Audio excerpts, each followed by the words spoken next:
ka runga tui ka raro, tui ka roto, tui ka waho, tui tātou te tangata, ki te kaupapa o te hui nei, ki te kaupapa o te rangi nei, Māori ora, kia tātou katoa. Do we have any apologies? I don't think so. We're either present or joining online. So online we have Councillors Hill, Ellis, Kinnenmonth, hopefully at some point, and Councillor Greening. Everyone else is in the room. So we now come to public forum. So we have three presenters in public forum, two groups, 10 minutes each, and Bruce Struthers speaking individually. I'll take them in the order that they are in the agenda. So first up, we have Matt Redwood and Richmond Unlimited in relation to street flags. So if you'd like to come up to the table, push the button on the microphone. Yeah, the red one that says talk. And I'll give you a nod at 9 minutes-ish. Yep, awesome. Thanks for letting us come along here today, guys. I'm own Coffee on Queen down the road here. I'm standing with another 6 or 7 businesses behind me, plus another 10 or 12 that couldn't make it today. We're talking about the flags and the flag issues that we're having on the street. These flags are essential to our business. I open at 4:30 in the morning, so I can only talk on my behalf at the moment. 90% of our customers that I've asked, how do they know we're open? They go, we see the flag. We appreciate the signboards are there, but if you put a car on the road, the signboard becomes null and void because no one can see it. The financial costs to me, again, I'm only speaking for me, but the other businesses that I've talked to also back this up. I would say it'll be $200 to $300 a day that we would lose if that flag wasn't out. Now, if I look at my 14 staff members I've got, if I put that over a year, I believe I'd lose 3 or 4 of those staff members just for that exact fact, for that yellow flag waving every day. During the busy period of time when out-of-towners are here, they ring us, how do we find you? I say, we're halfway down Queen Street, look for the yellow flag. A lot of the businesses, the Turkish shop, we've got Jackie from Stacey's Clothing. A lot of them are hidden behind the garden planters that are on the streets. So visually you can't put a signboard there, but the flag sits above them and reflects where their business is and where it's open. We've talked a lot about alternatives between all the businesses that are affected. We believe that we could do either a signboard with the flag attached to it, so it's one complete unit. So then you're not taking away any space or anything from that area. The other option is we could do one flag or one signboard. You get the option of one or the other depending on where you're positioned on the street, because that kind of ticks both boxes. So for me, I've got a signboard and a flag. So I'm more than happy to remove the signboard because the flag's way more beneficial to my business. The other options we came up with is we can mount the flags on our buildings ourselves, which I showed to the gentleman in the back left-hand corner the other day how unsafe that is, because they sit at about high level and they will take your head off. Watching the partially sighted people trying to guide down the street, they tend to use the side of the buildings as their aspects to where they're walking. I've never seen a blind person or a visually impaired person walking close to car doors where the signboards and the flags sit. I have seen, however, though, 4 or 5 people fall over quite severely on the seats that are provided by the council along there. I've seen a lot of people walk into those, and I've seen a lot of cars hit them, to the point over Christmas where to get a forklift in to move one back off the street and been hit heavily.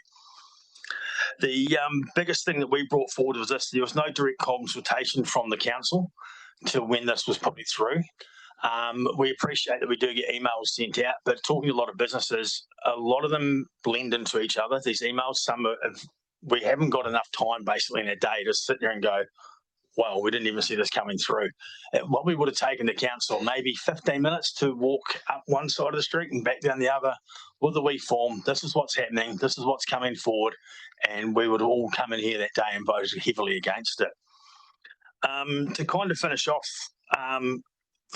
this 5 years ago when I started my business, I couldn't get a shop on the street. It was pumping. It was full of life. You could not get a building. You're on a waiting list. I counted 9 empty buildings on the street this week with full lease signs on the street. I believe that if we keep bringing these little laws in with not having flags, not trying to promote businesses, trying to make the place look vibrant, we will become a Nelson, a dead city. That's truly what I believe is going to happen. So hopefully we can come to an agreement in the next couple of weeks on how we can go forward with this, because it's worrying me big time, and it worries a lot of businesses down and up and down the street that we are losing money every day if we don't promote ourselves. Awesome. Thank you, guys. Okay, thank you, Matt. Thank you very much for coming in and making a presentation, and you will get a response post the meeting. So thank you. Awesome. Thank you. So next up, we've got Axel down at Wilkie and David Melville, who are speaking regarding resilience for making 111 emergency calls. So they have a presentation.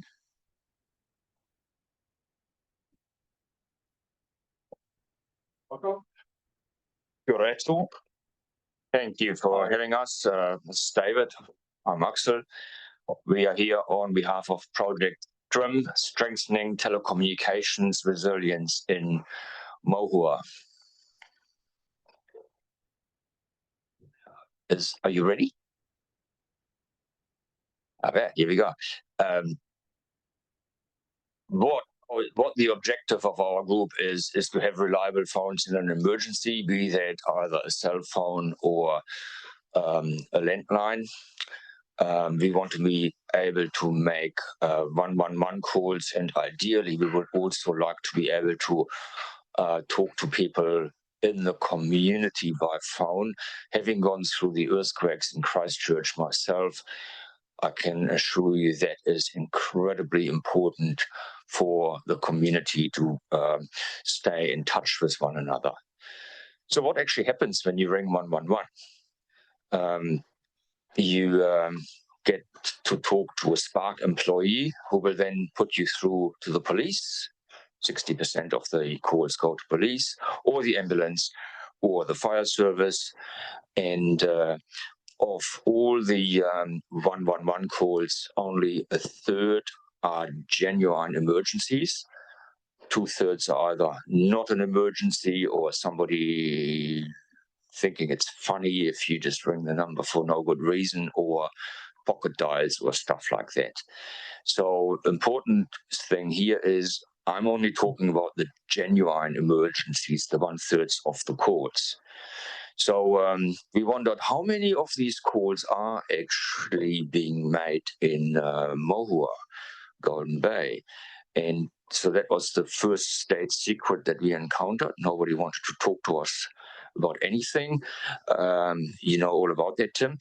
And so we used 2 different methodologies to work that out for ourselves. And we used 2 methodologies because after the first attempt, we thought, crikey, that's a big number. Is that really true?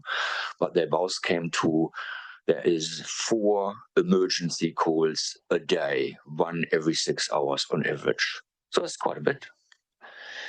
And it's not just emergency calls, of course.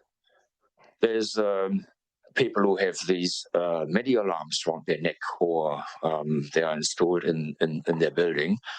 And when the phones go down, that stuff goes down as well.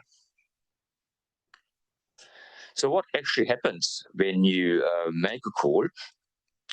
So if you use a cell phone that talks to a cell phone tower, and that cell phone tower is connected to an exchange via a fiber optic cable, and there is a common belief out there that the cell phone towers all talk to each other wirelessly. No, they don't. It's the cable that does it. The exchanges, by the way, they look a bit more modern these days than what's in that photo. And so the exchange then puts you through to the other party, and that is either, that might be your neighbor who lives 50 meters down the road, or it might be the Spark employee who answers your 111 call. And if you use a landline, that goes through a roadside cabinet, but eventually uses the same fiber network. And so there's heaps of different operators in the market, and so, you know, competition, and they all provide good service and make your calls cheaper, but they all rely on this one fiber optic cable, and if that fails, nothing works. So that brings me to the second state secret, and that is what is actually the state of the fiber network. So this is the latest map that we could get our hands on. It's 5 years old, and you can probably just make out the shape of the two main islands of New Zealand. So that is what the fiber network looked like in 2020. And if you look at this corner of the world that covers our area, what we find is there is a single line that runs from Collingwood to Motueka with a little spur off to Pauhara. And from Motueka to Richmond, there are two lines that are roughly parallel, and then there is a line that runs along State Highway 6, which becomes an undersea cable that goes to Levin. And so our exchange sits in Nelson. So if we make a call in Golden Bay, that goes through the exchange in Nelson. It used to go through the exchange in Takaka, but that building, whilst it's still sitting there, is now empty. There's no equipment in it any longer. So, oops, sorry. So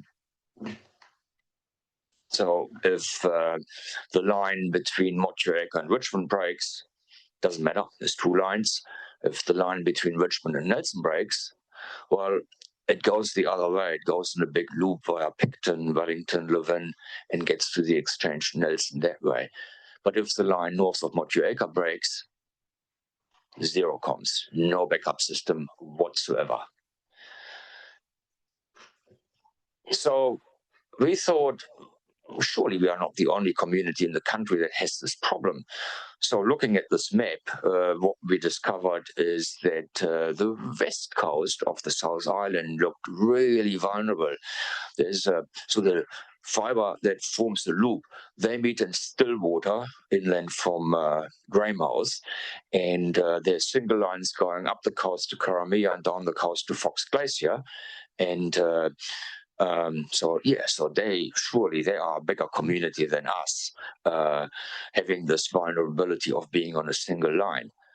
But what we discovered was that so this is the 2020 map. In 2022, a new fiber link was put in from Fox Glacier to Wanaka, so 150 k's of new fiber. And the interesting thing about it, it was funded by the Crown, fully Crown funded. So Chorus owns the fiber network. The finished asset was handed over to Chorus, but the Crown paid for it. And the reason they did this is to increase the resilience of communications on the West Coast. That's exactly what we want as well. You also get increased resilience from proper cable installations, for example, bridges. And we are working directly with Chorus on these issues because there are some very questionable installations in Golden Bay. So who else is vulnerable to comms failures? Well, according to the 2020 map, Northland, which includes Kaitaia, but who knows? Maybe in the meantime they've put a second line to Kaitaia. We don't know. State secret. Then there's us, but it's not just us in Golden Bay. It's also Wiwoka, Kaiterriteri, and Marahau. All on that same single line. So think of Golden Bay, that's 5,800 people. But in the summer, including these holiday hotspots, how many tens of thousands of people are we talking about? And then there's the northern West Coast, which includes Westport. So I reckon, looking at this, by now, Golden Bay plus the Tasman holiday hotspots, we are the biggest community in the country that sits on a single fiber optic line and is as vulnerable to communication failures. So is Chorus going to pay for an upgrade? Yeah, nah. they own the network, but it won't deliver a return on investment for them. And so they just will not be interested. When you talk to them, what they will tell you is, satellite technology is just a few years down the track, but we need resilience and we need it now. We know that the Alpine fault could strike any minute. We don't want to wait 10 years for cell phone technology to work with satellites. And so because Chorus won't be funding this, this is entirely a political question only. And so what do we want from you? We would like your support. We would like that you ask for a scoping report. And we've had a discussion, whilst it says Chorus on here, maybe they only deal with fiber and microwave technology, but maybe the scope needs to be broader beyond those things that Chorus actually deals with. Maybe it needs an independent consultant. We would like you simultaneously to ask for crowdfunding to be set aside. It's absolutely not something that the ratepayer should be funding. And what would be very helpful is to have letters of support to Chorus, the Nelson Tasman Emergency Management Group, or the National Emergency Management Agency, the Ministers of Infrastructure and Emergency Management and Recovery. And the good news is you are talking to them at the moment quite frequently anyway, Tim, so that's good. And our two local MPs. And so that's basically all I had to say. Thank you. Brilliant. Thank you very much. Really appreciate you coming in and providing that additional detail. And as I guess there has been quite a lot of conversation about the telecommunications network, both in Mohua, but also in the balance of the region and its vulnerability to the fibre optic cable network being compromised, which then leads to the compromising of the cell phone service. So I'm sure we'll be able to provide you with some letters of support for the work you're doing. So thanks very much for coming in. Lastly, in the public forum, we have Bruce Struthers. Sorry, apologies. Welcome, Bruce. So 5 minutes. I'll give you a nod at about 4. Thank you very much for an opportunity to speak to you. Probably won't be seeing a lot of you in a few more sessions. And I'm going to go off script because of what I just heard the speaker say, because I have firsthand experience with what he's speaking of, which is in an effort to improve the telecommunications network, Spark has removed my ability to use my mobile phone. Although if I walk 2 houses down, I get very clear signal. Spark is totally useless on this, and they're saying that perhaps my house is at an elevation which isn't appropriate for the tower. Now, the house hasn't moved in 8 years, so I don't know why, after an equipment upgrades, which they can't solve, my communications went away, and that communications went away during the 2 major rain events when I had an electrical fault and blew out electrical power. My power wall ran out of juice after 8 hours of drawing, and I was trying to get hold of Starlink and Tesla to get support with a mobile phone that wasn't working. This was not a life-threatening emergency, but it reflects the vulnerability. Now, given that the past speaker, I believe, has a strong background in traffic engineering, he knows what he's talking about, and he potentially could be offering you an alternative, which is, as you make your routing network more resilient, insist that Chorus also lay fiber at the same time, which currently they are on record as saying they do not plan to do. They do not plan to invest in new fiber in rural communities. Now, this calls into question your entire digital innovation program. You will not be able to reach the rural population if they can't get on a network.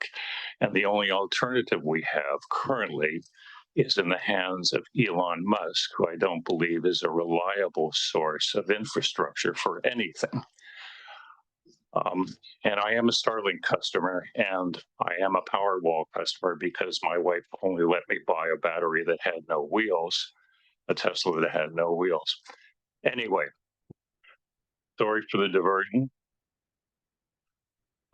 I read with interest the customer satisfaction survey, and I think it's telling you a lot.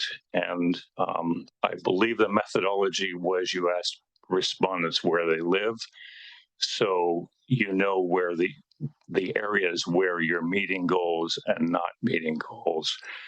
And I can't help but think there's a correlation between who's choosing to stand again and who's not, and those locations. So Richmond must be very satisfied with the level of services they're getting, because a lot of you are asking to come back.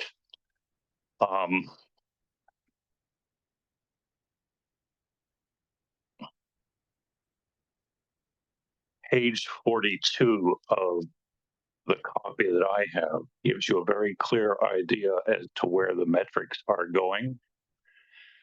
And despite the considerable efforts of staff and considerable spending you're making to solve certain problems, you're not getting the results you want.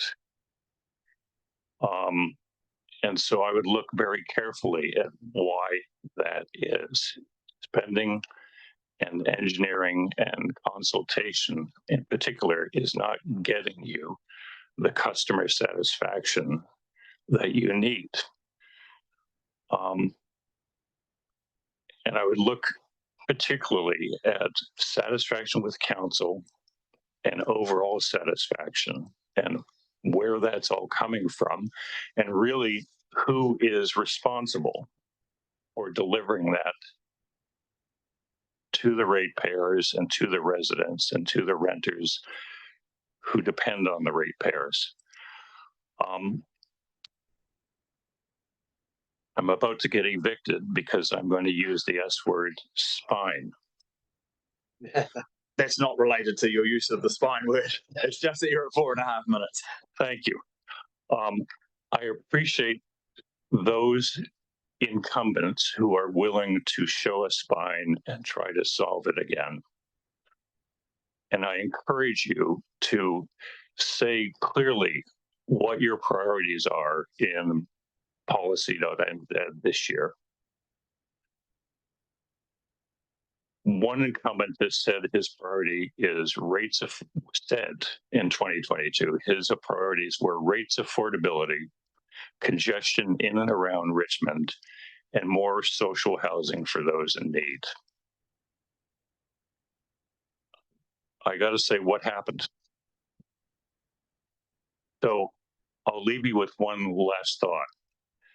God, grant me the serenity to accept the things I cannot change, the courage to change the things I can, and the wisdom to know the difference.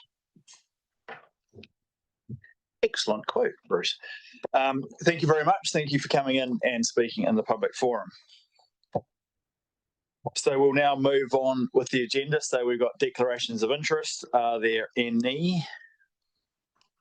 Nope. No minutes to be confirmed. So we'll move on to the first item, item 7.1, Mayoral Relief Fund policy. Robin. I shall take the report as read, Mr. Mayor. Thank you. Is someone willing to move? Thank you, Mr. Mayor. I'll be willing to move. It's relatively straightforward. Thank you. Is there a seconder? Councillor Dowler. Councillor Greening. Yeah. Again, I just want to reiterate my concern with the lack of transparency that's contained in this policy. I find it concerning that it appears to be that no evidence is required to show how funds are used for the purpose detailed in the application, and it's not clear how funds will be monitored, if at all. It's also concerning that there is no monitoring about how the fund is fairly dispersed amongst applicants. There's been historical situations where there've been some clear conflicts of interest, but it was never disclosed. So I think it's important that a confidential report at least comes back to council on how the funds were dispersed.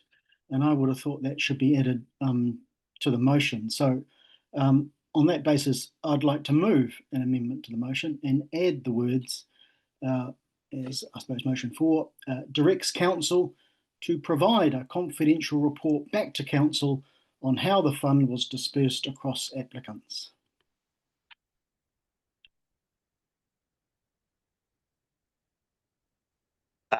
Once for a lack of a seconder. So I will move on with the substantive resolution that's been moved and seconded. Is there anything further? If not, I'll put the resolution. All those in favour, please say aye. Aye. Against? Carried. Thank you. Next up, we have the Lakes Murchison Ward Reserves Management Plan and the Reserve Management Plan section on Bogents Bush Scenic Reserve, Pigeon Valley. Anna, and no, not Leith. Leith, you're. Bye, Leith. Hello, Anna. Over to you. Tēnā koe kapa matua, tēnā koutou councillors. I will also take my report as read. I'm not sure if the hearing panel chair wishes to talk. That was Councillor Jo Ellis in this instance. Thank you. Okay, anything that anyone would like to add to Anna's report, or anyone, chair or otherwise from the hearing panel, have any comments to make? And then I'll come to Councillor Greening. Thank you, Mr. Mayor. Firstly, thank Anna particularly for all the work she's done around this. It's been a long journey, and there was a lot of submissions around some issues, and we did use Shape Tasman for some comments, particularly around the Owen River Scenic Reserve, which drew quite a lot of comments and made people in the community much more aware of them.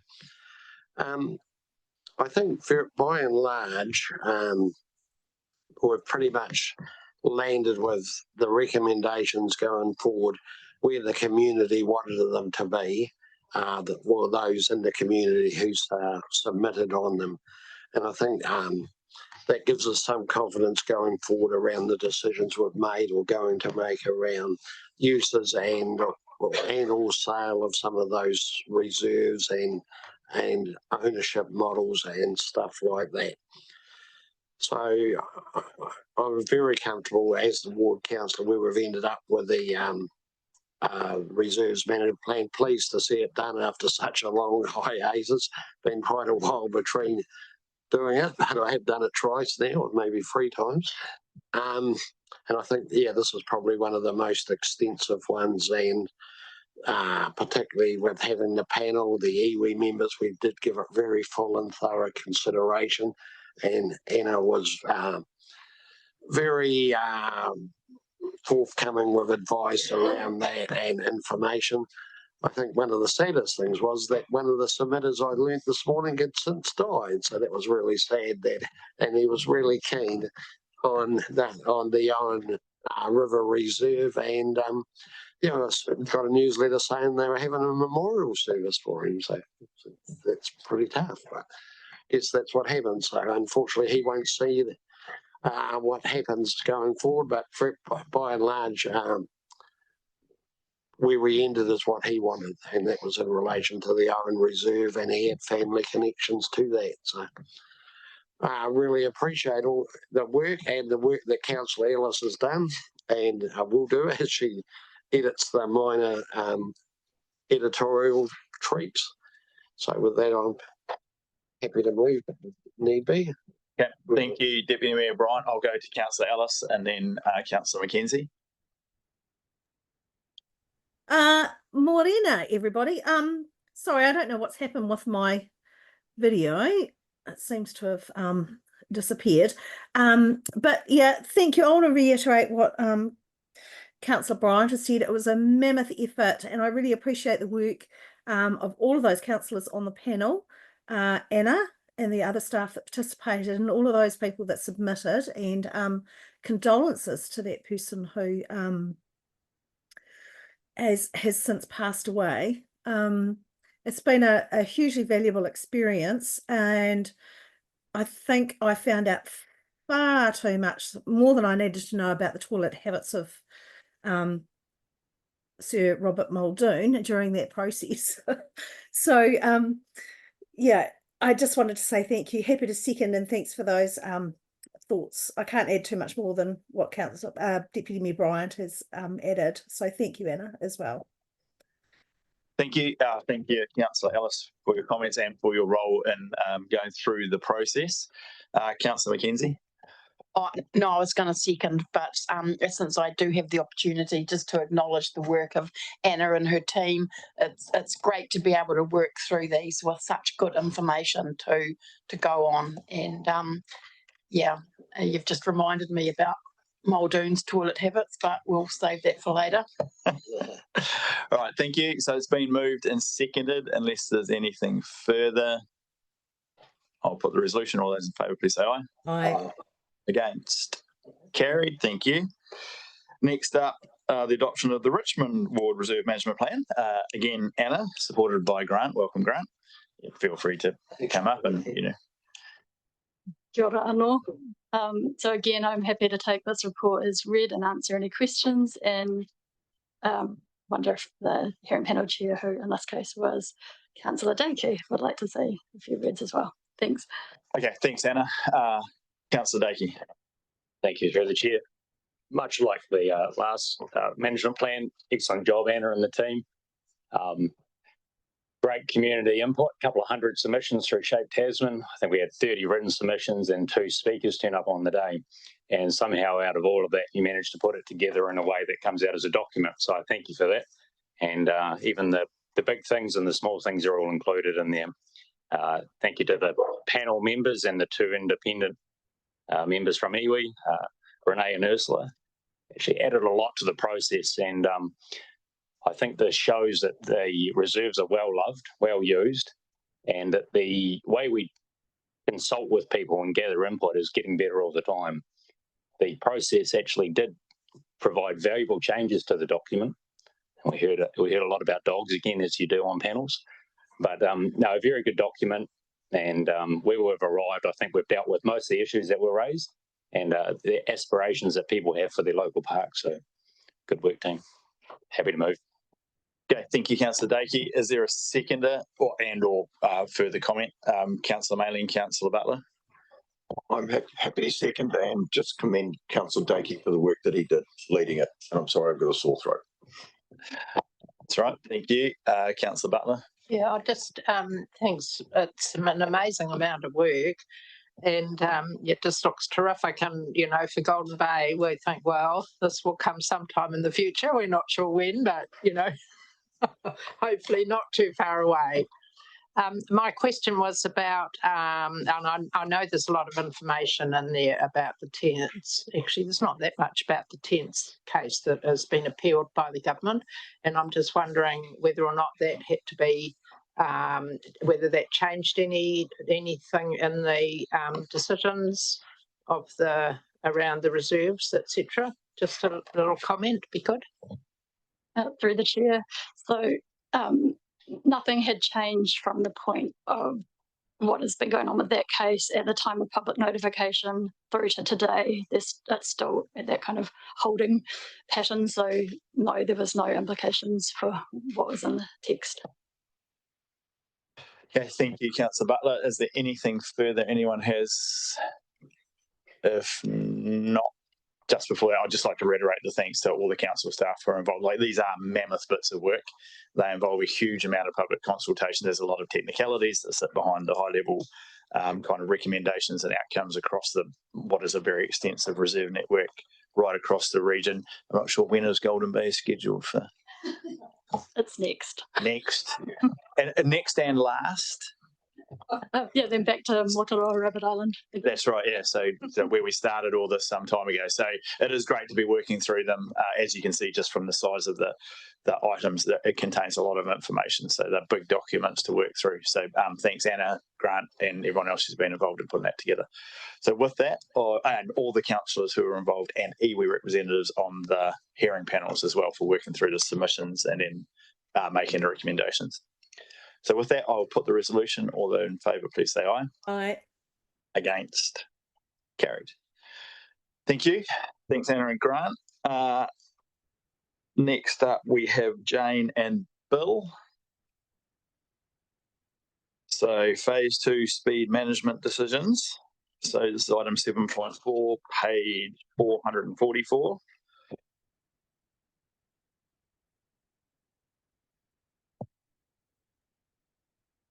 Through the chair. Jane, I'll hand over to you. Thank you. So we'll take the report as read, but we do have some comments. Today's report seeks approval for the phase 2 speed reductions. Consultation covered 4 types of road: the narrow, windy, unsealed roads, rural residential, urban roads without footpaths, and specific roads identified through crash data or community feedback. We received 236 submissions, and over the last 2 years, public engagement has been strong with mixed views, some strongly for and some strongly against. Many supported or opposed all reductions on principle without considering the specifics, such as the existing high limits on rural residential roads, the road design or user types. We received conditional support from NALSUS, who supported most reductions, but not for Umakuri Road due to the few nearby houses. Conditional support from the AA, who supported reductions only where current limits are outside of the recommended range for the speed rule. And Transporting New Zealand, supporting many of the changes, but objected when they felt data or conditions didn't justify them. Their focus was on mean travel speeds, which sometimes overlooked vulnerable road users, such as the Great Taste Trail users. And the travel time impacts they cite were minimal. They were 1 to 14 seconds. So for our narrow winding roads, we recommend advisory signs as they're a cost-effective safety measure to help guide safe speeds where police presence is limited. 4 roads are recommended for formal reductions. That's Totranui and Araroa, because they're in the Able Tasman. They provide access to the Able Tasman. They have high visitor usage. The 2 other roads we recommend are Pig Valley Road and Andrews Road, because they align with the reductions proposed for the Lee Valley area. For urban roads without footpaths, we recommend advisory signs in most cases because they've worked well on short or low traffic streets. However, reductions are recommended where the posted speed is above 50 kilometres an hour. If the road's in a recreational area or a town centre, there's no berm for pedestrians, and there's a crash history. And there's 15 roads listed within the report section 5.8.4. Just noting that most wards supported these reductions, where that'd be Golden Bay, Moutere, Waimea and Motueka. Richmond and Lakes Murchison did not, but they've got very few of those types of roads. For our rural residential roads, we recommend reductions. Many of these currently have 80 to 100k limits, which is too high for their function. They serve low density housing, they lack footpaths, and are used for walking, cycling and recreation.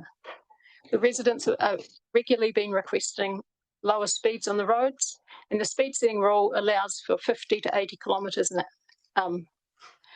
The support did vary by area, but over half the respondents in Golden Bay, Motueka, Lakes Murchison and Richmond wards supported the speed reductions, whereas Moutere, Waimea, which had the highest number of rural residential roads, they had 5 different questions relating to their roads. Support was highest for Kina Beach and Ruby Bay. And across all other rural residential areas in the Moutere, Waimea, we had 44% supporting reductions and 47 that did not. So they were close. We had strong written support for those living in Fairfax Street and Murchison.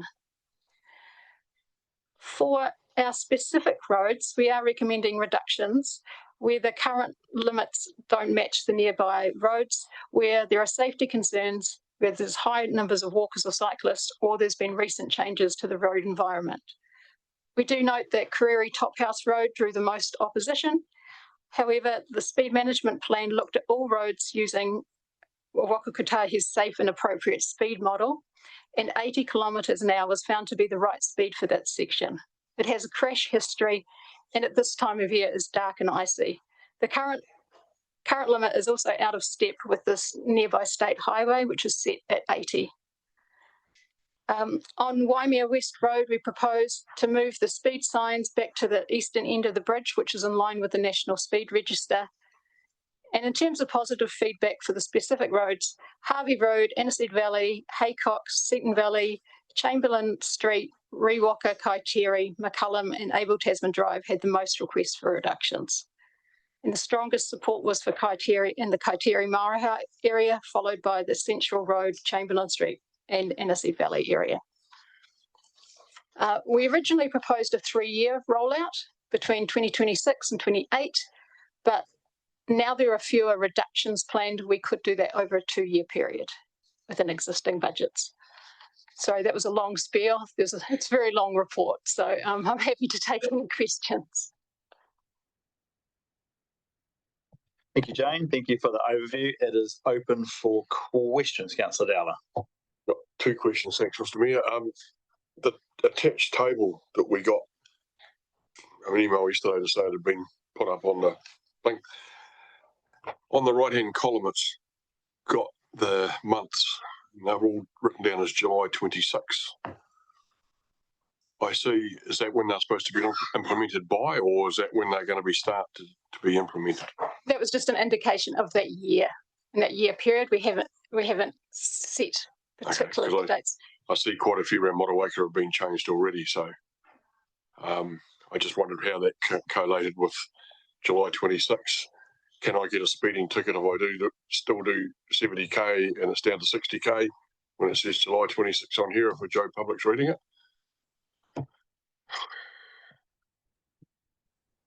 So, yeah, through the chair, those ones that have changed were the ones that were approved earlier this year. Okay, well, the one I'm talking about is Wildman Road from Queen Victoria Street to down there. Sorry, that had an error in it with the new phase 1 that have been put in. There was an error made on that road, which our contractors have picked up. That. Yeah. But what I'm saying is it's here as July 26 and it's going to be now 60k. So it is legal to be 60k before July 26.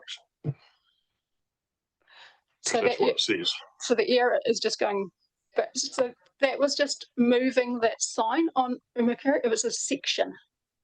It's a section for Queen Victoria Street's been reduced to 60k from the Lower Murray School through to 202 Queen Victoria Street. Yep. So when you come off there, you turn the corner, you should still be doing 60k because it doesn't say 70k at that stage. But when you get down the road a bit further, it tells you it's 70k. And you go down the other end of Quayle Street and it tells you it's 60k. So it's a bit of a muck-up. I've been on to Jamie about it already, and he told me that he was under control. But then I read July 26 and I'm thinking, hang on a minute, we're a year ahead of ourselves here, maybe. I don't know.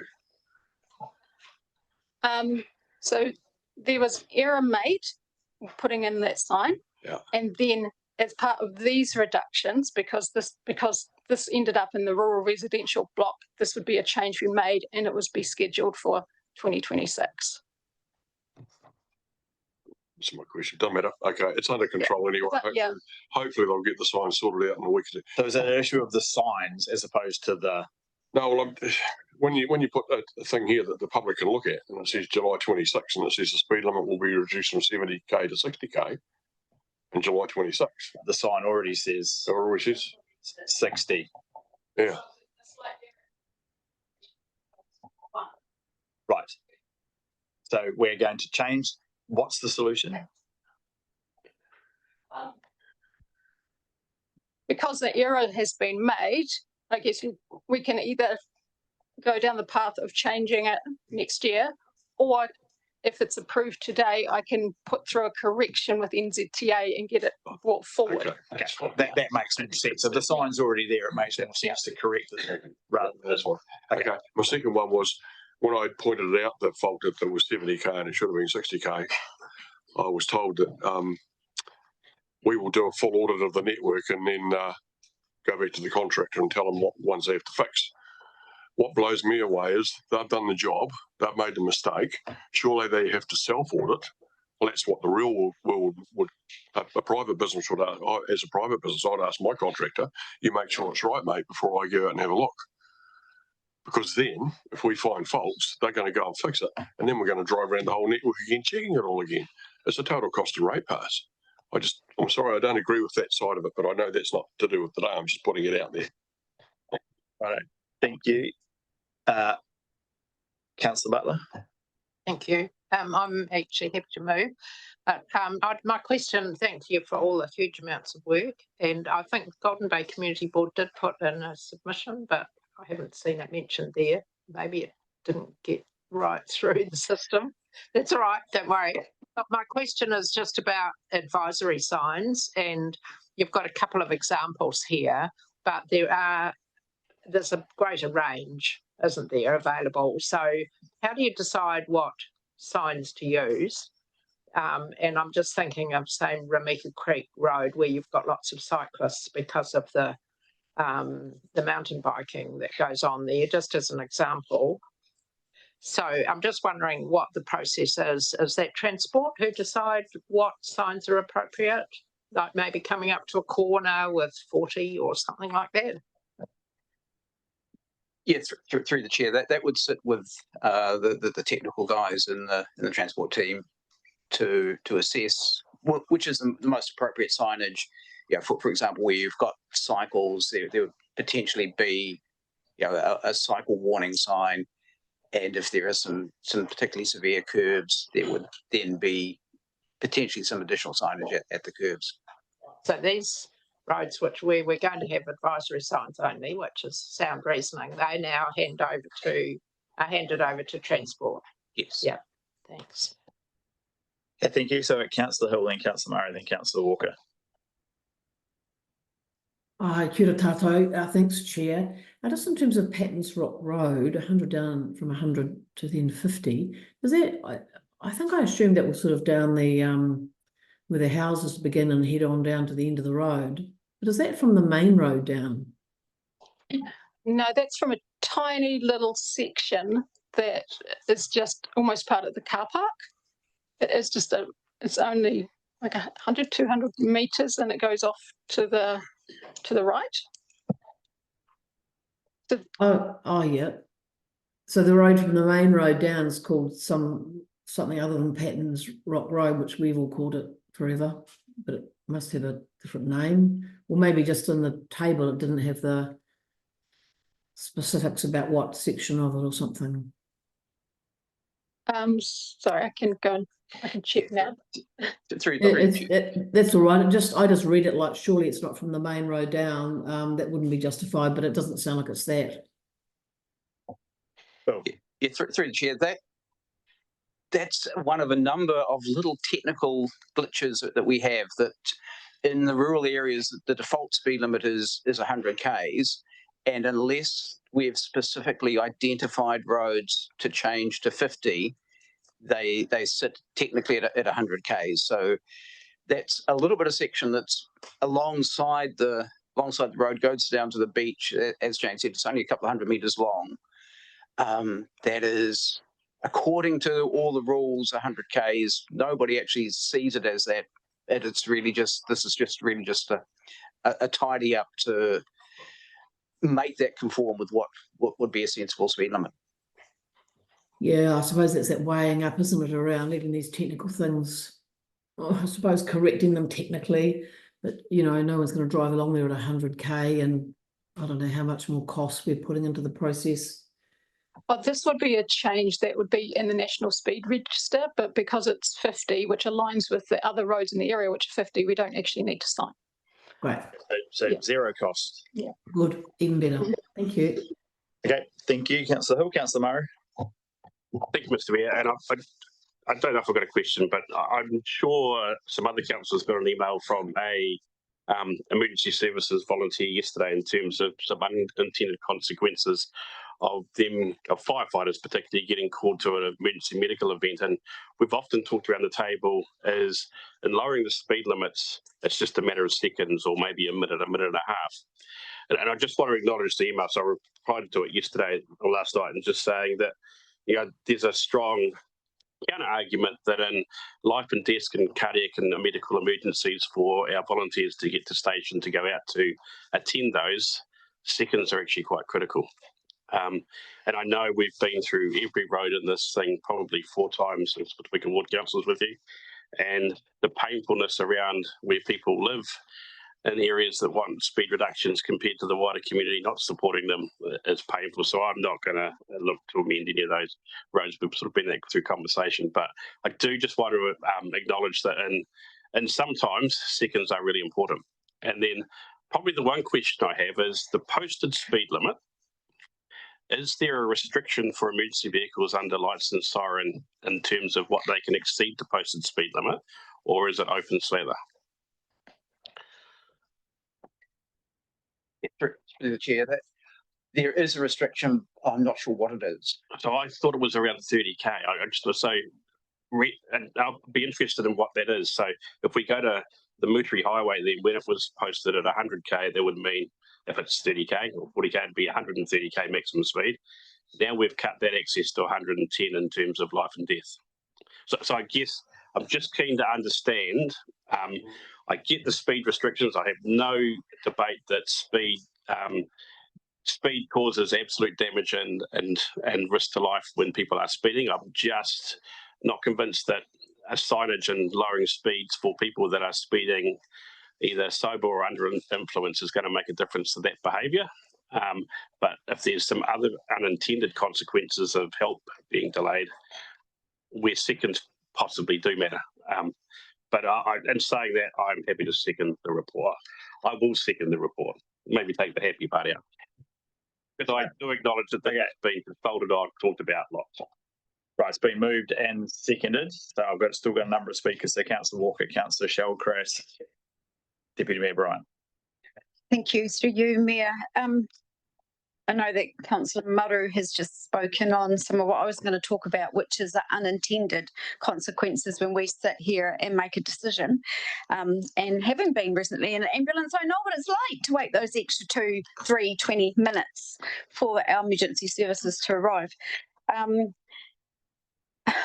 The question that was raised is, well, when we did our pilot scheme and we changed the road, I'm talking about streets of people, and we put in a temporary pilot, and we knew then the implications because it was a temporary road that our emergency services actually couldn't use that extra 30k that they have above the speed limit.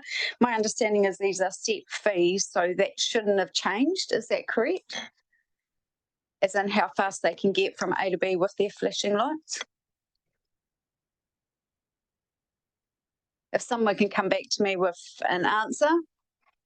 My other thing is, I got that we reduced the speeds around our schools.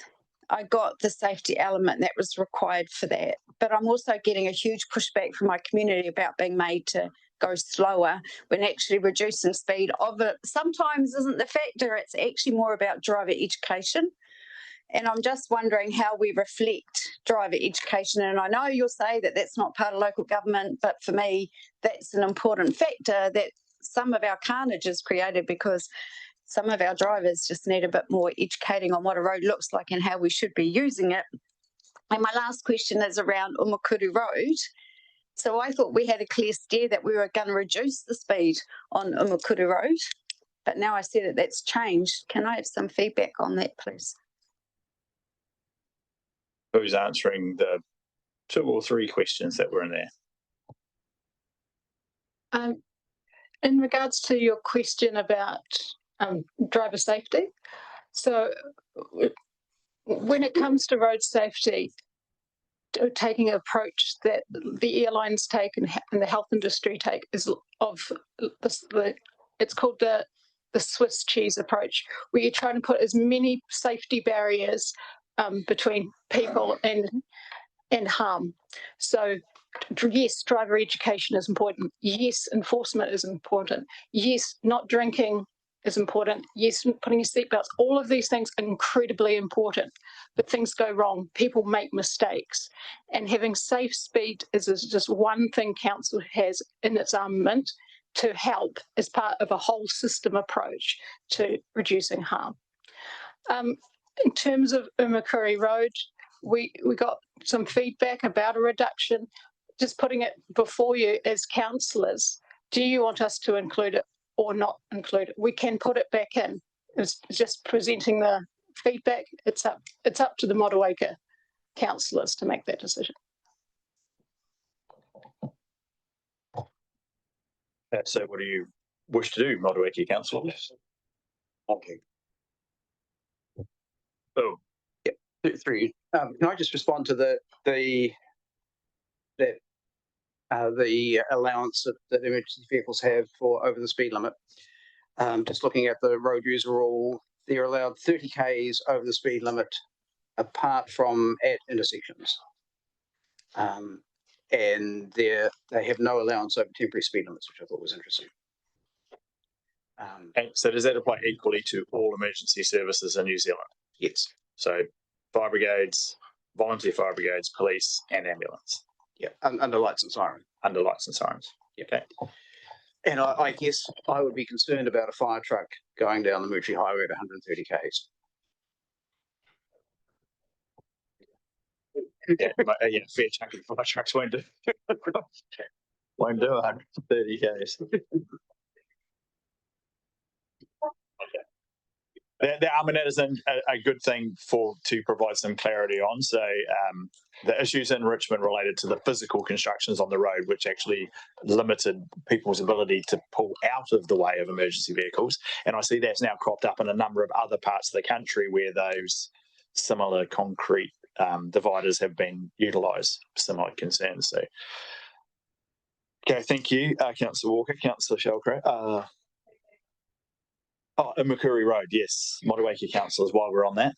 So this Motueka councillor would like to see the same speed right through, whatever that is, not one bit, because that's damn confusing and a revenue maker for a sector which we don't get the money from.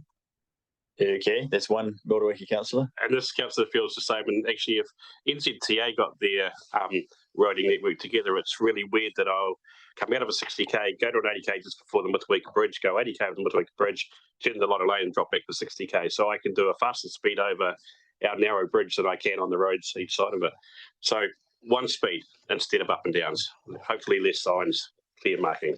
So which is the one speed going to be? Yes, so 60. It's 60. We were asked for the changes on the other network feeds. All right. That's correct, as it changed. So coming in. Okay, so all three of you support the one speed, and the one speed will be 60. Correct? Take it away. Thank you. Good for that clarification. Dwayne? Through the chair, more of a question of process. So do we need a resolution, a motion put forward, seconded and added to the resolutions? Or the mover and seconder can agree to amend the resolution to include that change, which would be quicker. So the mover and seconder was Councillor Butler and Councillor Murray. So you're happy with that change? Okay, thank you. Councillor Shelcraft. Yeah, thanks, guys. There's obviously lots of work in this space. Mine's just around Wairau Gorge. I've had a number of calls from concerned residents on that strip of road, mainly the asphalt part, talking about there's obviously lots more kids and bikes and things on that part of the road, and they're really concerned someone's going to get killed there, obviously. Is there any, I see it's gone from 100 to 80 and the mean speed's 57. Can you just give us a bit more feedback on this section of road? It sounds like some of the residents have been trying to get that speed limit down for a number of years, which obviously, and now they're concerned that even 80 is not enough. Jane, Bill?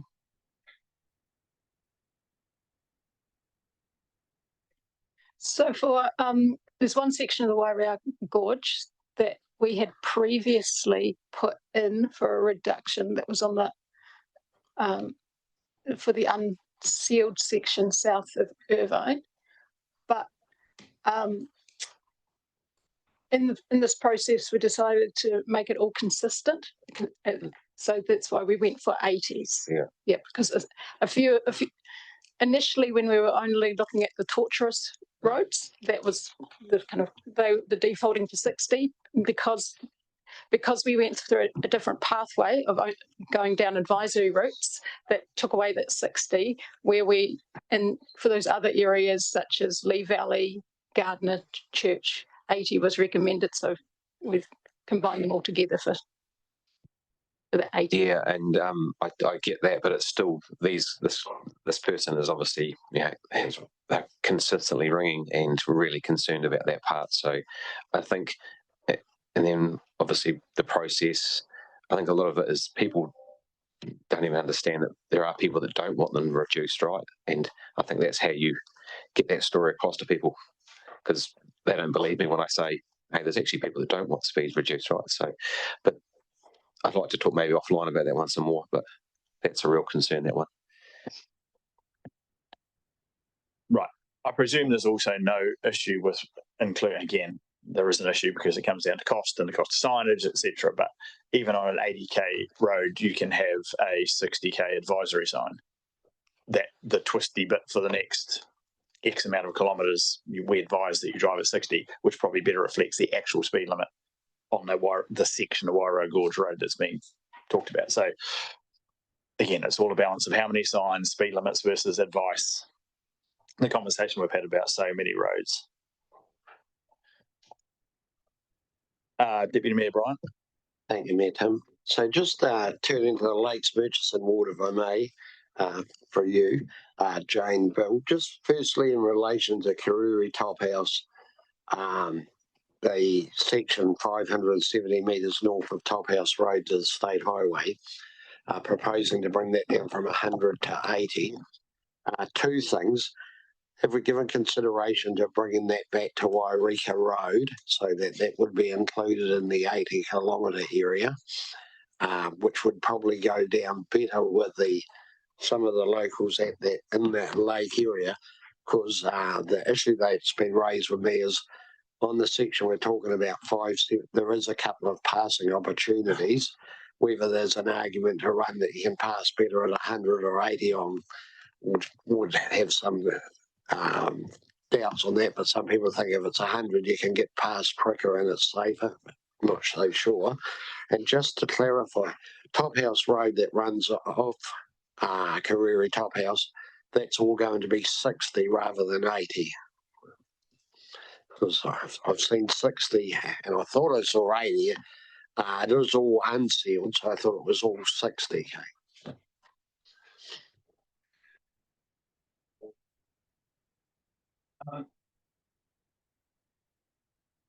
Yes, Jane's just checking that section of Top House. That has been a balancing act, looking at how far we take that. There is a section of the Kariri Top House that has had a high crash rate, and then the question of where we take it. We had looked at just to the Top House Road intersection, but there's a little bit of windy bit beyond that. We've just gone beyond. Yeah, and I guess you could run the argument back towards Wairika Road, and certainly the locals up there have been actively campaigning to have signage and around reducing speed and the visibility coming out of Wairika Road, particularly limited visibility to the southwest, I guess, southeast, for vehicles coming. So if they were coming at 80 and 100, would perhaps make it safer to come out of there.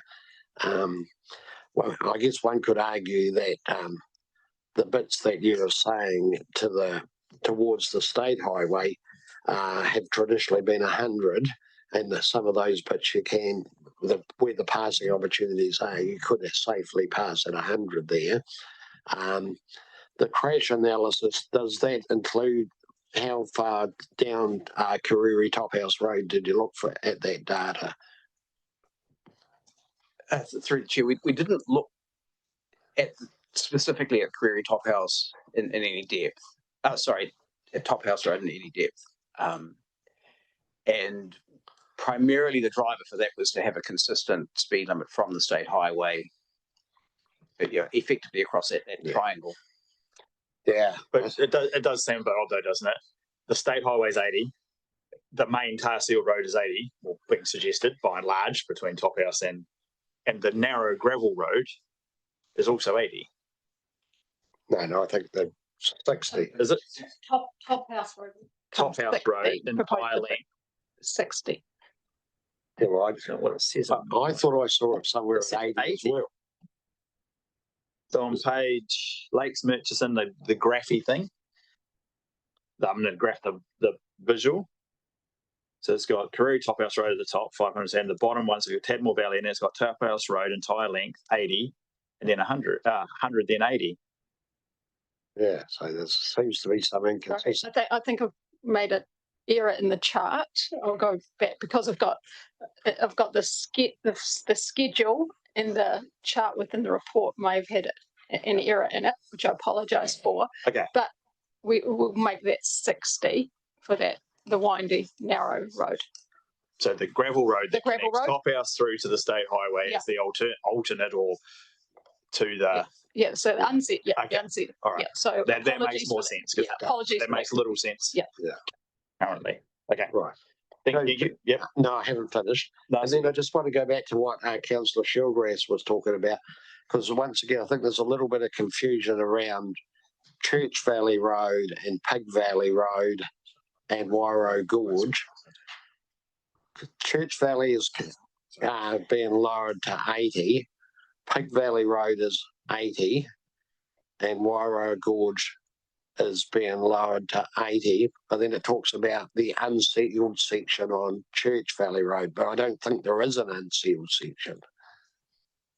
It becomes, by the time it comes unsealed, it's Pig Valley Road, yeah. Oh, okay.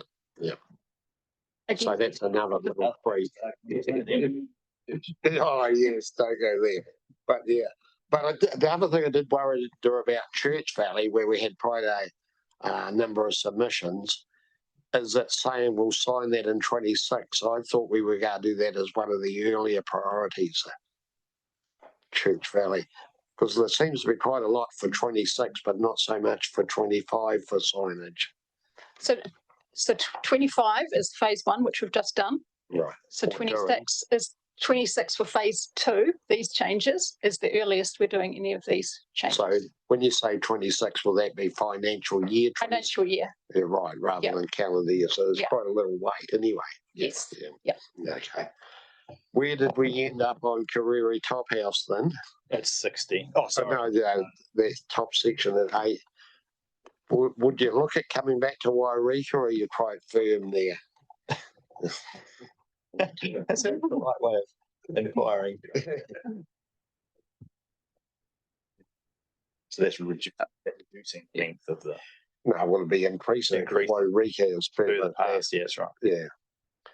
I personally would be happy to extend it through to Wairika. Yeah. But so you're going to need someone to move by yourself and the other council. And this mover and seconder did that again. Wairika Road is, just for their benefit, is a side road that there's a number of people live up there. It's got quite a rise up onto the main highway and limited visibility, particularly to the southwest.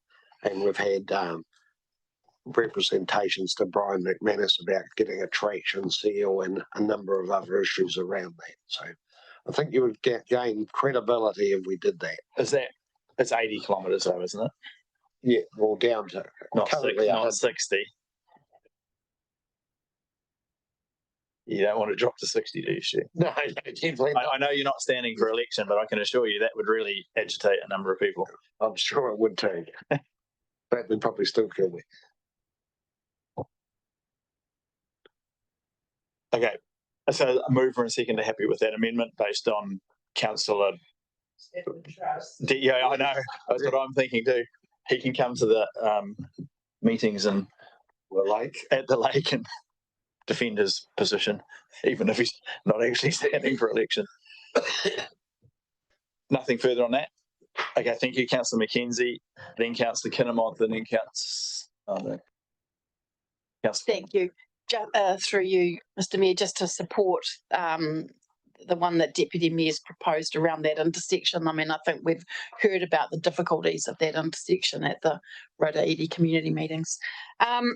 So I guess just to acknowledge that, you know, we have had emails from our community about these speed limits. The way that I see it is, in reality, some residents will think that we're not going far enough. Some will think that we're actually going too far. So in an ideal world, it might be that we would have a roading network which was built to the standards to actually justify, you know, these higher limits, but it's just not a reality. And so actually adjusting the speed limits, as James said, is the one thing that the one tool that we've got to actually try to keep people safer on the roads.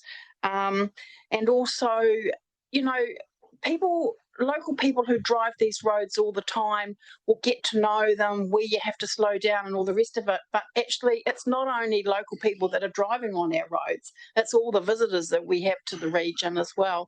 And we need to bear that in mind. So, look, I think that this is such a huge body of work, so much detail, and just thank Jane and Bill for where they've got to. Thank you. Okay, thank you, Councillor McKenzie. Councillor Kinnemont. Then I'll look to put the resolution. Hello, can you hear me? Mr. Mayor. Apologies, Councillor Greening. I didn't see your hand, but I will take you after Councillor Kinnemont. Can you hear me? Yes, we can. Okay, thank you. A big shout out for both Jane and Bill for what they've been doing. This is millions and millions of bits of information, and I like the attitude that they're saying that what we don't get right now, we'll do it in the 2026 to do the amendments. My question to them is, when will be a full review of the speed management plan? Is it a 5-year review, or does something have to go into? Dwayne, would you like to cover that? There is no longer a requirement to do a speed management plan. Largely today will be the last time we probably systemically and comprehensively review speed limits for quite a while, and from here on in there'll be tweaks only as required. So that's the answer to that. I take it it's ultimately a council decision as to whether they decide to or not amend, adjust, seek. Is that ultimately a council call?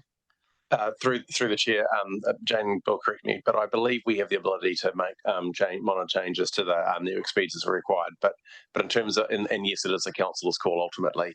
When we do that, we have to comply with the national speed guidelines. So post-election, if council comes in and decides they want everything back to 100 or change the whole thing, then they'll just have to go back through the process and reconsider the limits, but that is ultimately a future council decision. There's no set statutory obligation for us to go through and review it. Okay, thank you for that clarification, Councillor Greening. Thank you. I just wanted to traverse, because I was just waiting to see if the Mountry Ward councillors are actually, and maybe the mayor himself was going to talk to us. And it's great that Councillor Maru did, they're coming from Motueka Ward, about the Mountry Highway and some of the concerns that were raised by residents between Sunrise Road and effectively the Appleby fire station. I don't think the concern is totally loaded towards being under lights and siren, although that does play a factor in it. I think the concern is the Appleby fire station is volunteer-led, and it's a rural environment, and quite a lot, I think the indications were 20 volunteers use this portion of the road to get to the fire station so that they can then travel under siren and lights. And it's not for me really to push this point, because I think it's really the Moutere ward councillors and maybe the mayor who really should be responding to those questions for the benefit of the people who've raised them. But I think that's really the one of the concerns that the volunteers are raising, that a delay of 2 minutes can be life and death in some situations. So for me, it's just getting clarity, and maybe the ward councillors and the mayor may want to speak to this point, around the crash data between Sunrise and Appleby Fire Station. What is the crash data that indicates? So two things to clarify. I'm happy for Jane, because I know you have the crash data for that area, because I've asked, because as Councillor Greening suggests, I have followed up the email that I received from a person from one of the volunteer fire brigade, the fire brigade members. So I'm sure Jane can provide that information. Also, just note that is done as that's already done. Speed limits in place decision was made by council. There were a range of views, and I supported the overall speed limit decision on the Schedule 1 changes. I think I made it reasonably clear. One of the ones I wasn't a big fan of was the Moutere Highway, but that's the joys of collective responsibility. The council made a decision. It's in place. My job now is to explain to the correspondent, not whether my view or not is the council's position, which the speed limit is lower. And the concerns are obviously genuinely felt. So that's the position I've taken, Councillor Greening, and responding to that correspondent. Jane, could you just touch on the crash data for the section concerned? Yes, the crash data is for that section, and this is between Sunrise Valley Road and the Appleby School. It does not include the intersection with the state highway. So in that section from 2019, there have been 4 serious accidents, 8 minor accidents, and 8 non-injury accidents. Okay, thank you for providing that. So again, just noting that is not a subject of today's decision, but as has been touched on a number of times, it does highlight the tension that exists between changes to speed limits and a whole range of activities, not the least of which is emergency service response. So as a supplementary question, when can council revisit its decision? Is this the opportunity, or do we have to wait another year? So this is not the opportunity. And as I'm sorry, I think I'm just asking staff. That's all. Oh, well, I'm answering it on their behalf. As Dwayne's already answered it, that post the election, the new council may consider reviewing some or all of the speed limits that have been done, and they will have to go back through a similar process to the one that we've just followed, but they may target that at specific roads or more broadly. That would be a decision for them. Right. With that, I think I will look to put the resolution. All those in favour, please say aye. Against? Action. Carried.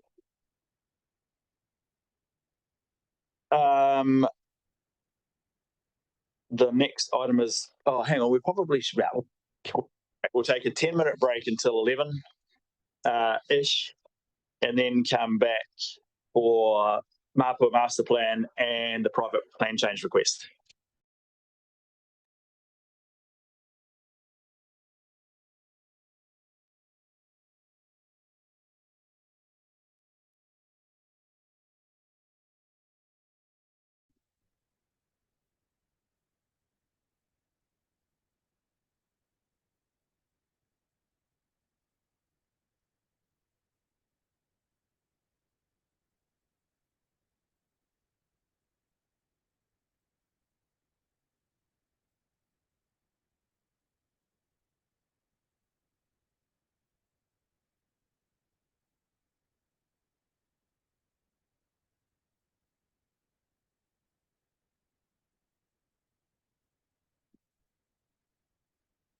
We'll reconvene and move on to the next item, which is the Mapua Master Plan. And Anna and Ian, over to you. Anna. Thank you. This report seeks the adoption of the final Mapua Master Plan and also the Mapua Catchment Management Plan.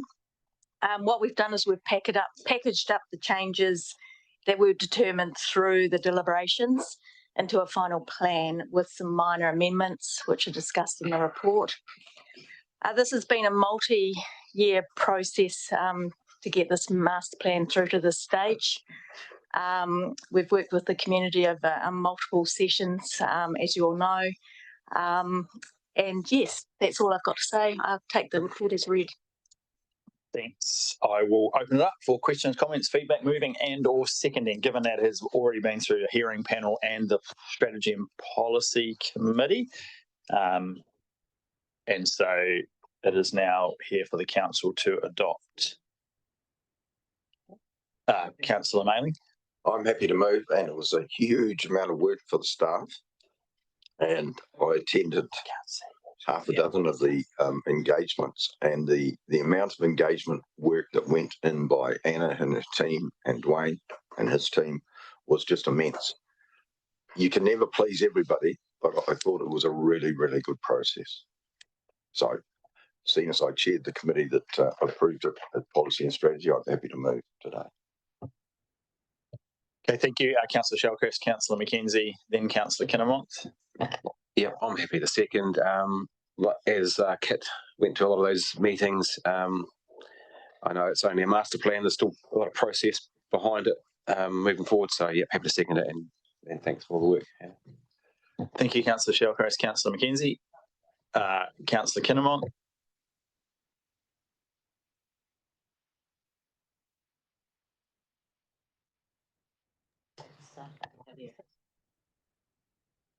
Am I next, or is Councillor McKinley next? No, you are definitely next. Okay, I really, really appreciate what Anna and her team have done. This has been a huge, huge effort, and I don't think the public really see what's going on behind the scenes. So a big pat on the back to Anna and her team and the amount of countless hours that she's put into this.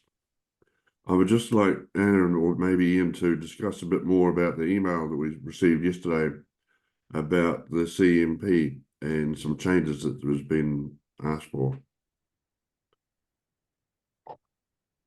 Yeah. Right. Really. Yeah. So yes, I arranged for Robin to send out the email, just highlighting a little technical detail, and then Councillor Klingmont's questions back came. Basically, we're talking about three different processes here. We have the CMP as required to support the Mapua Master Plan process, which is what's attached to the report, and basically I regard that as all fine. We've got the CMP as required by the Comprehensive Discharge Consent on Council, which has one of the conditions of that discharge consent is the CMPs will have a iwi cultural impact assessment. We haven't been able to tick off that box technically, but we have done lots of consultation with the iwi, and they're comfortable where we've done enough consultation is the short answer. And so with that technical non-compliance with the discharge consent, I'm actually proposing to ask for the discharge consent to be changed. So we're not trying to force a CIA from the iwi, but that is a totally separate process to adopting this for the sake of the master plan. And then the third line, which Councillor Klingworth is asking questions about, was the link between our catchment management plan and the discharge consents, resource consent processing for individual landholders as they go forward, and in particular the fast track approach on the fast track consent on the edge of the basin, and that's a totally separate process. So it's once again not related to the catchment management plan for adoption today. Okay, thank you. Does that answer the question, Councillor Kinnemont? It actually raises a whole heap more, so if I could just hold the floor for two more questions. Yeah, good as go. Okay, the catchment management plan, in my mind, is more of a strategy than a plan because it lacks in some of the details of some of the actual flows, figures, flooding events, well, it nominates the flooding events, but it lacks some details. Now, noting in one of the pages I've read that the details could be gained from council. I would have thought that in the catchment management plan, it would have identified where people could get some information from, unless it is confidential. So is the detailed data we've got on flooding events confidential, or is it open to the public? Yeah. Through the chair, it's a moving feast is one part of the answer. And the next part is we will have to have far better systems going forward because of the government's change to the LIM process, where we're required to have a lot more information on the property files and report that in every LIM. And so that the council is gearing up to have all of that information far more available on the property files and readily available to people. At the moment, we've got the natural hazards viewer, which is up public, but it's not really digging down to, not easy for people to see down to the property level what the impacts are.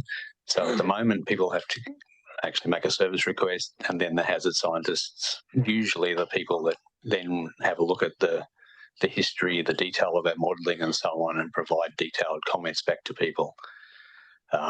So it's all available, and moving forward, we have to have it much more readily available and streamlined to get on to LIMS. Okay, so that's something very much in the future, isn't it? So the other question I've got here is Nelson. Just to clarify, it's not very far in the future, because the new legislation around LIMS means the LIM people are going to have to now provide this. So we're going to have to quite quickly find a way of getting what is public information in a format that the LIM people can easily access. Because my understanding is, actually I was following up a LIM request the other day, which ended up being quite educational. This is either coming in or has come in terms of the requirement for LIMS to pick up hazards that include stormwater related issues. And so this is not so yes, it is in the future, Councillor Kinroth, but it's not very far in the future. My understanding it's mid-October. So not far in the future at all. Something for the new committee to look at. The Nelson Tasman Land Development Manual, how does that dovetail into the master plan? The manual, through the chair, is a means to achieve our goals when new developments go through. And so it's been flagged through the process. Some of the wording in the catchment management plan highlighted this, is that we have ambitions in Nelson Tasman Land Development Manual which are not hard-coded as requirements in the TRMP. And so this is why we're seeking through the Plan Change 81 process to make that much more explicit.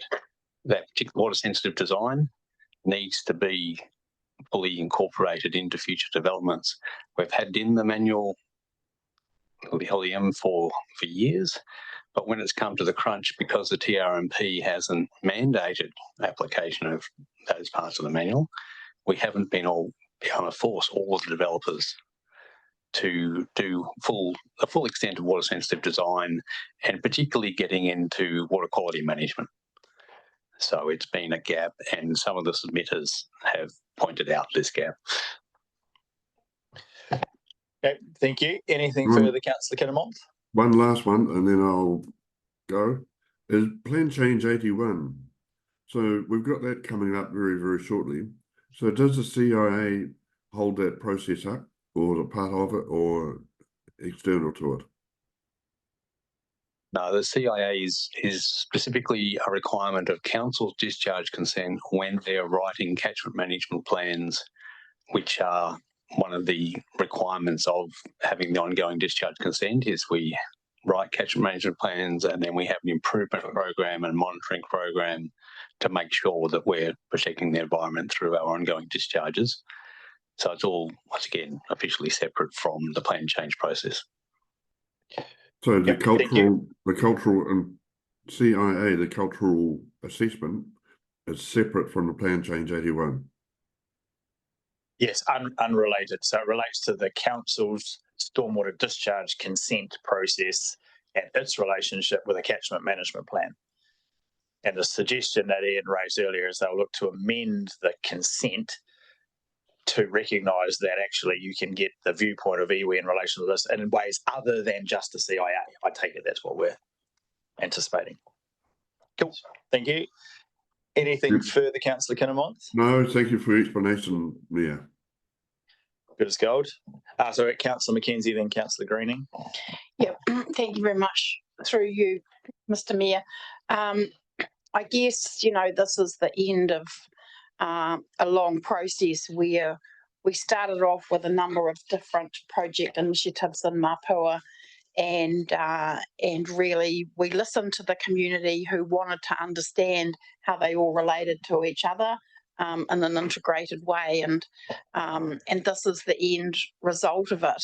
And when I sit back now and think about where we've got to, I can just see one of the, I mean, accepting that not everybody is going to be happy with every element of where this has landed, but what it does is for people in the community, sometimes it's really hard to understand information from the council or work out how you actually access it if your main kind of vehicle is going through the website.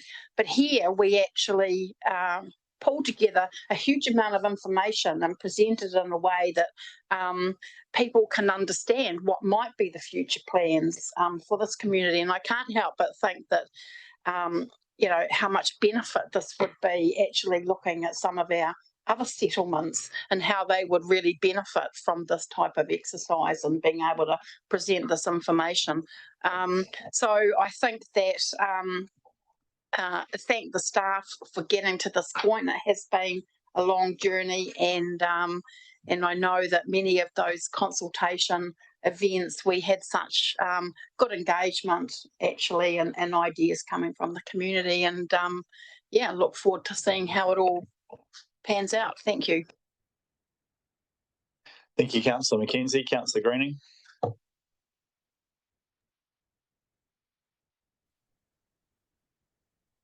Thank you, Chair. I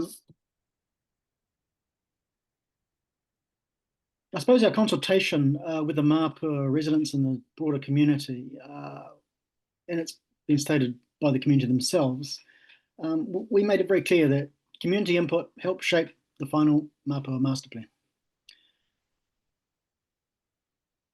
People in the community have said that has not been the case.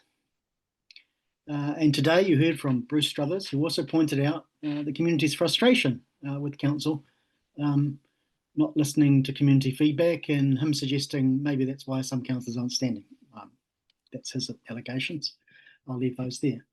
But many oppose the Seton Valley greenfield development element of the master plan. I've already explained my opposition to this part of the master plan in the council's deliberations, so I'm not going to labour the point, but I don't support it. I opposed it during deliberations, and I'm going to oppose it again, so I will be calling for a division. Thank you. Excellent.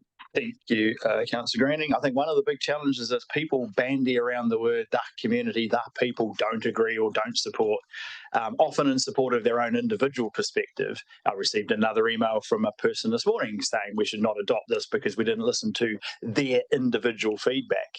And I think one of the challenges that councillors have to face is the Mapua Master Plan is a great example of a great deal of feedback from a great deal of different perspectives and a great many different views on the merits or otherwise of all sorts of parts of the proposed plan. And I think one of the things we've pointed out is that, interestingly, having been through this very comprehensive process of getting views, we can't conceivably agree with everybody. It's not possible to come to conclusions on each of the items and agree with everybody's perspectives because often they're quite diametrically opposed.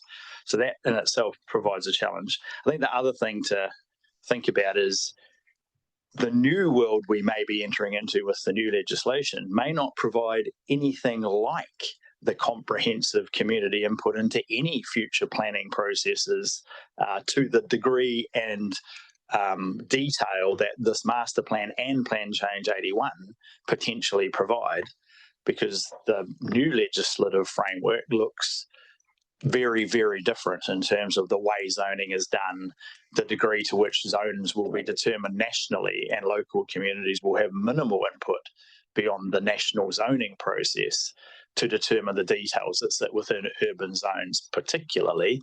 And this is all part of central government's Going for Housing Growth proposals, which I think our submission is being developed into. So again, I absolutely agree. There will be a wide range of views, from opposition to the plan, opposition to parts of the plan, and I presume there will be many people who support at least some or all of what's been proposed in the master plan. But I do think getting it in place and getting through the planning process, which we will now have to ask for an exemption from the government to proceed with, does provide the best opportunity for the community to have their feedback acknowledged through some future zoning, because their opportunity under the new legislation is going to look very, very, very different, and probably much less ability to influence the details that sit behind plan changes or zoning. So I will look to put the resolution noting Councillor Greening's request for a division. And so I'll come across to Robin. Deputy Mayor Bryant. Councillor Butler. For. Councillor Dakey. For. Councillor Dowler. For. Councillor Ellis. For. Councillor Greening. Against. Councillor Hill. For. Mayor King. For. Councillor Kinmonth. For. Councillor McKenzie. For. Councillor Nailing. For. Councillor Maru. For. Councillor Shellcrest. For. Councillor Walker. For. I think the resolution is carried. Right. We will now move on to the last item on the agenda, which is the private plan change request from JL Palmer Limited. And I will hand over to Erin, Joseph and Barry.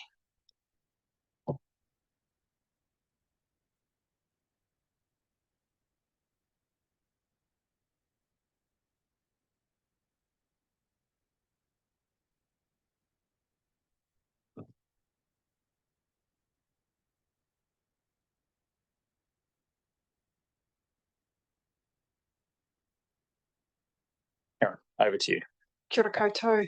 Thank you, Chair, Councillors. I'd like to introduce Natasha Wilson from Planscapes, who is hopefully online joining us today. I take the paper as being read. I've got a few summary points to make.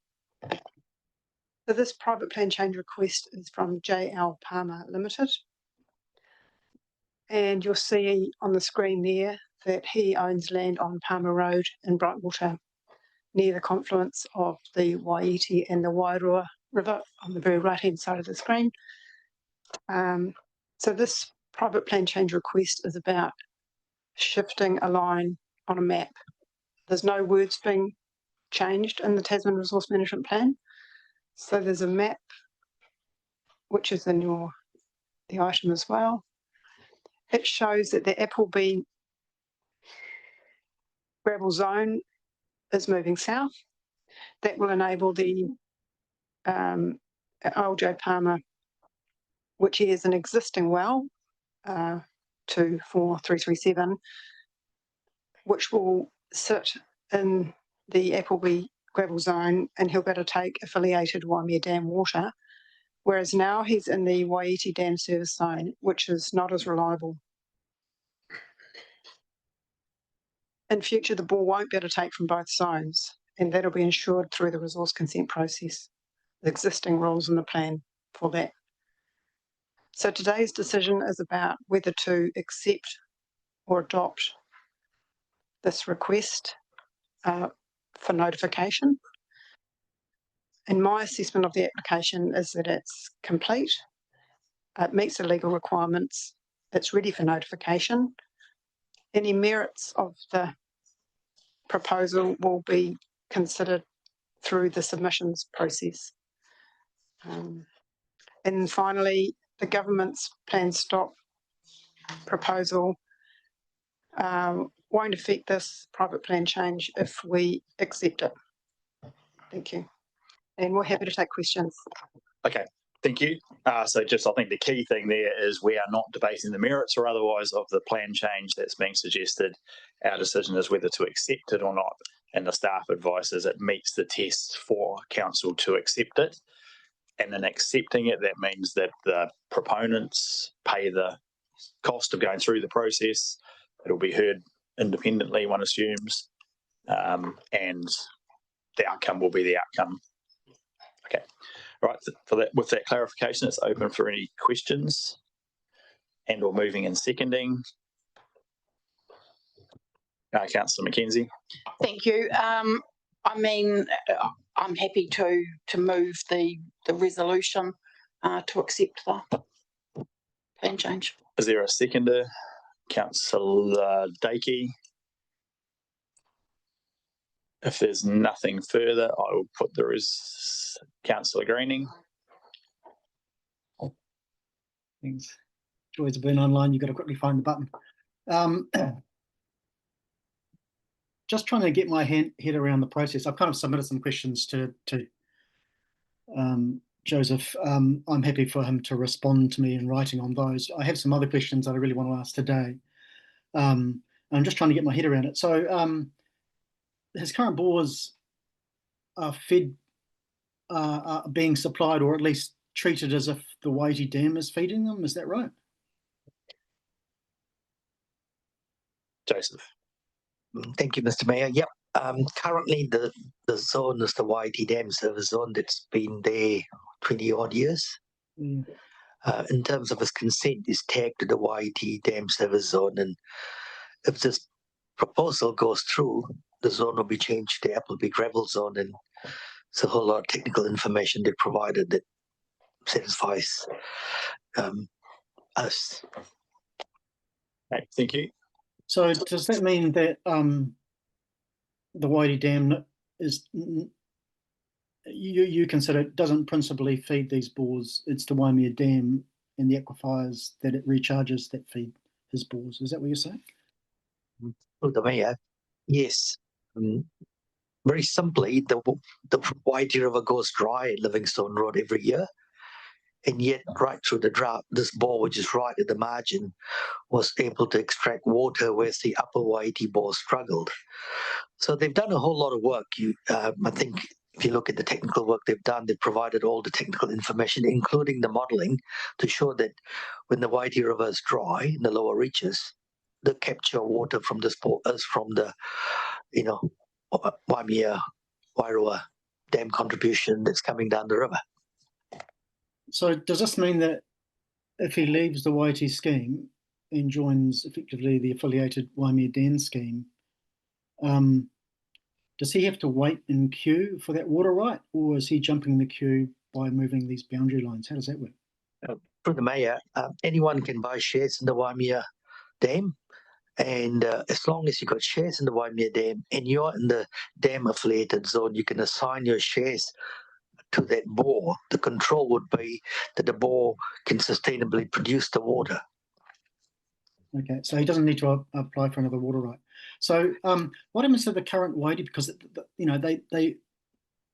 he contributes to the operation. Does someone else then come into the bore, or are we ceasing any more people coming into it?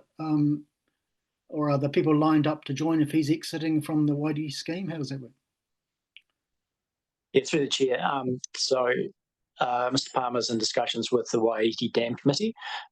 So effectively, there are shares and there's allocation there. So we understand he's in discussions with the Waiti Dam Committee about how they could be transferred and where they could be transferred to. So it effectively does free up some water in the Waiti. So that's a conversation between the consent holder and the Waiti Dam Committee. Okay, thanks, Vanessa. Thank you. Cheers, Councillor Greening. Councillor Walker. Thank you, through Mayor. Just a quick question. So today's resolution before us, what is the financial implications to this council if we approve or disapprove of this plan change? Darren. Okay, so there's three options under the RMA for the private plan change. You can either accept it, which is what the recommendation is here today. If you accept it, then it's full cost recovery. And the requester will be charged for all time and input into that, including the hearing. If the council chose to adopt the plan change, it would be the council's own plan change, and the council would foot the bill, but also that would get tied up with the current RMA changes, which would prevent it proceeding. The third option the council has is to reject it. But if you read the paper, you'll understand that there's no grounds as set out in the RMA to reject it. If you went down that path, then there'd be a high chance of a successful challenge to that decision. All good, thank you. Councillor Kinnemont. Yeah, a quick question. Does this open the door up for other people wanting to do the same as Mr. Palmer? Joseph. Initially, but we had a proposal, bit of history, but it got to come with the right amount of information. It was a big challenge when we drew those zones. In this particular case, the proposer has spent quite a bit of his own resource in terms of collating the information, providing the information. So if other people come forward with the required information to change the dam zone boundary, then of course council will have to consider it based on the information provided. Okay, thank you. Councillor Greening, is your hand back up? Yeah, just a follow-up question to the answer provided to Councillor Walker, which is three distinctions were made: adopt, accept, reject. The motion adopts, not accepts. No, I'm just the motion accepts. Oh, sorry. Accepts. Sorry, screen didn't refresh. Okay, no, all good. So it's definitely accepts. Okay. And yes. Okay, fantastic. No, costs are on the applicant. Yeah. Yeah. All good, Right. thank Previous one was adopted. Thank you. That's all. No worries. All good. Okay, it's been moved and seconded. I will put the resolution. All those in favour, please say aye. Aye. Against, carried. Thank you. And I'm pretty sure that draws us to the conclusion of the meeting.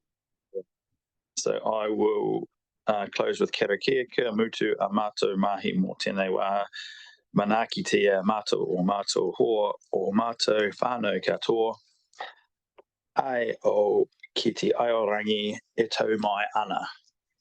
Thank you, everybody.